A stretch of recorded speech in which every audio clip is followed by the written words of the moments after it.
ngeen jëf mbokk internet yi safoo di seetaan site bi di wasaare société ginnaaw ba ñu leen nuyoo ngeen taaxir lu ñu jukkil leen li fi jot a ruusandi ci ay xibaar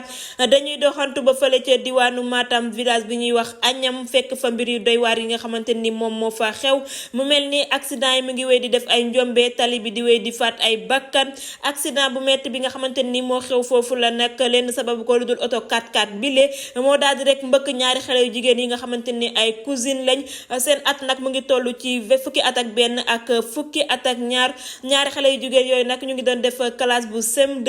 mbir yooyu nag mu ngi xew bi ay 18h jotee oto boobu nag ba mu mbëkkee ñaari xale yooyu fi mu leen mbëkkee rek foofu la ñu ñàkkee seen bakkan mu nekk loo xamante ni lu doy waar la enquête bi nag mu ngi ci loxo yoon waaye ñun waa Wassare dinañ wéy di topp li nga xamante ni moo di information boobule ñaanal ñaari xale yu jigéen yooyu nga xamante ni ñoom ñoo fi jóge yàlla yërëm leen xare leen aljanay firdawsi fa ñu jëm gënal leen fi nga xamante ni fi la ñu jóge mottalee seen ndaw fële ca aljanna jërë ngeen jëf ci topp bi ngeen ñuy topp ak taamu bi ngeen ñuy taamu